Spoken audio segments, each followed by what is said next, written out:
Mas voltemos agora aqui à passagem para finalizar o que eu quero destacar ainda nessa que é, sim, a grande defesa do Evangelho verdadeiro.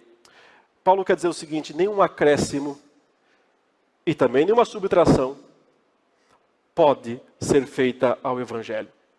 Porque, ele diz, o Evangelho é um chamado de Deus. Deus é aquele que chamou vocês na graça, através de pregadores fiéis, no caso o próprio Paulo e o Barnabé. Então ele diz, não desertem, não abandonem, porque vocês não estão abandonando uma pregação, nem um pregador. Ou seja, ele diz, não é pessoal, não estou com medo de perder privilégios, que vocês não me recebam mais, não é esse o ponto. Vocês estão desertando do chamador de vocês, aquele que os chamou para a graça. Então, o Evangelho não pode ser adulterado, não pode ser mexido, porque você está mexendo com o próprio Deus. Você está mexendo com aquele que é o autor do Evangelho, não é Paulo o autor do Evangelho. Então, é coisa séria, seríssima, quando as pessoas deixam de valorizar o Evangelho autêntico, puro e simples, por evangelhos camuflados, adulterados, cheios de acréscimos. Então, não se esqueçam, é isso que ele está falando, que vocês, com essa atitude, estão desertando, não de uma pregação, mas do próprio Deus que os chamou. Modificar o Evangelho, portanto, é abandonar aquele que os chamou. E aí está a gravidade do fato. Mas note que ele enfatiza também aqui, que todo acréscimo ou subtração, porque quando ele coloca o termo assim, há pessoas aí querendo adulterar ou fazer algum acréscimo, e quando ele fala assim, se alguém vos prega um evangelho que vá além, o termo grego aqui, ele pode significar tanto acréscimo quanto subtração. Que de alguma forma coloca um puxadinho no evangelho. Qualquer tipo de puxadinho no evangelho estraga o evangelho. E é por isso que não pode ser aceito, não pode ser recebido. Mas também não se pode tirar o que é vital, o que é essencial do Evangelho de Cristo.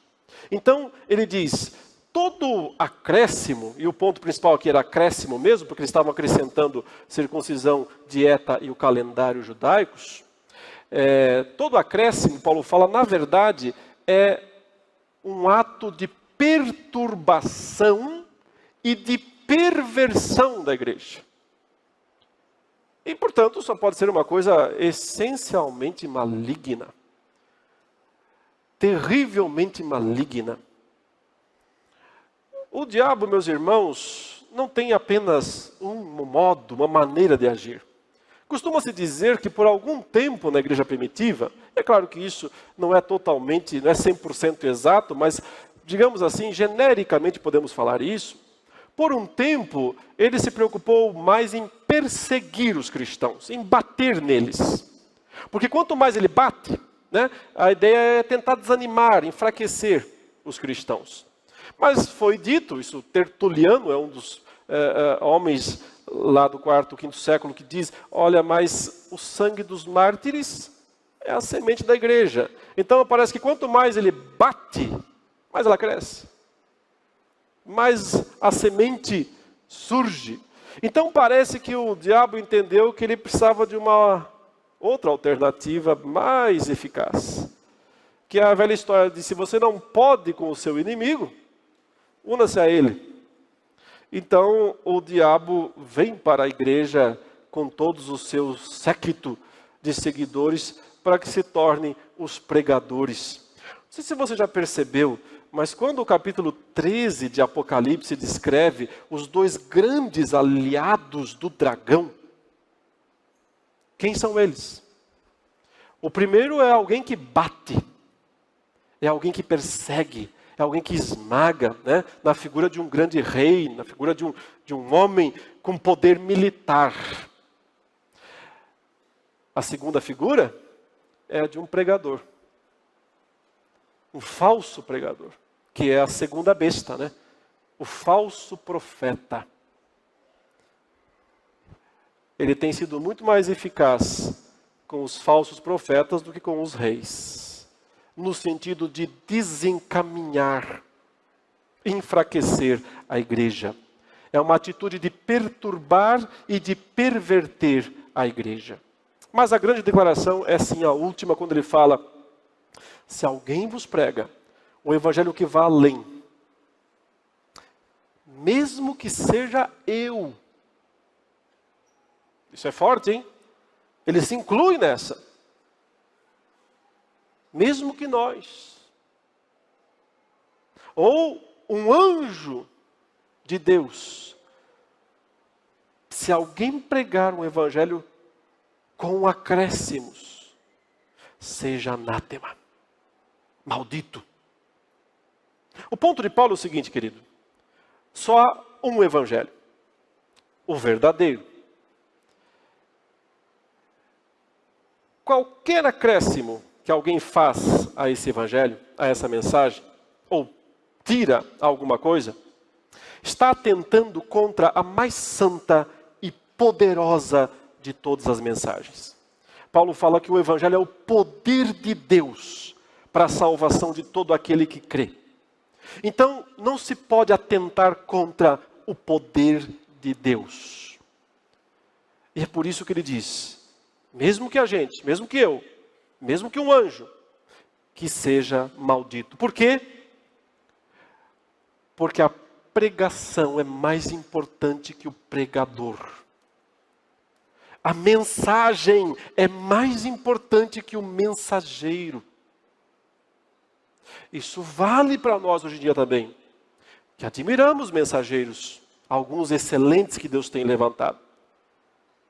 Mas sempre a pregação é mais importante. Ninguém está acima da pregação, do evangelho. Ele é a coisa mais importante. Ninguém se compara a ele. Ninguém tem direito de mexer na mensagem. Nem mesmo um apóstolo, nem mesmo um anjo. A mensagem da salvação tem que ser mantida. Mas qual é o evangelho? Ele disse nas primeiras palavras da carta, e eu quero ler isso com vocês no início aí de Gálatas, quando ele disse, se apresentou como apóstolo, que estava escrevendo para os irmãos da igreja da Galácia, o saudou com a graça e a paz de Deus o Pai e do Senhor Jesus Cristo. Então o verso 4 diz, o qual se entregou a si mesmo pelos nossos pecados, para nos desarraigar deste mundo perverso, segundo a vontade de nosso Deus e Pai, a quem seja a glória pelos séculos dos séculos. Isso aqui é o Evangelho, e nada mais. Isso aqui é o Evangelho, e nada menos.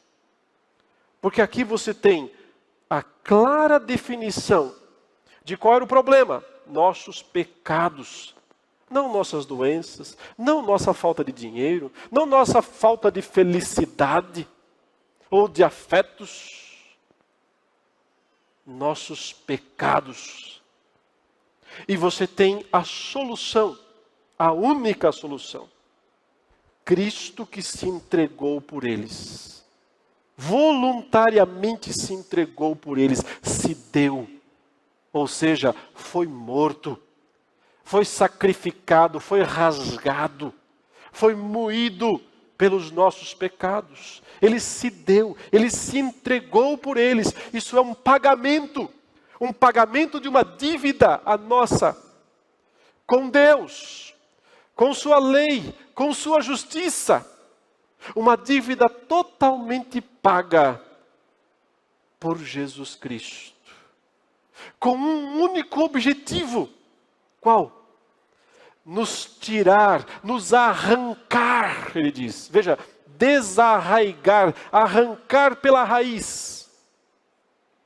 Nos arrancar deste mundo perverso. O termo grego é maligno. Deste mundo maligno. Que inclusive, por causa de um pequeno detalhe da língua grega, que é um genitivo, pode ser traduzido como do maligno. Deste mundo do maligno. Da autoridade que o maligno tinha sobre as pessoas, que Paulo chama de império das trevas. Mas que, por causa de Jesus Cristo, nós fomos arrancados desse mundo e transportados para o reino do Filho do seu amor. Evangelho é isso, nada mais, nada menos. Significa que Cristo morreu, pagou a dívida dos nossos pecados. Ela está paga. Você não paga mais nada. Você não acrescenta mais nada. Observância nenhuma pode ser acrescentada como pagamento ao pagamento que Jesus já fez. Está pago, ele disse. Está consumado. Você não paga isso com dízimo. Você não paga isso com vida santa. Não. E muito menos com observâncias judaicas. Está pago. Mas o propósito de Deus ter pago a sua dívida em Jesus Cristo é que você não seja mais deste mundo perverso e maligno. Portanto, é que você experimente a vida de Deus, a santidade verdadeira, que não tem a ver com observâncias legalistas,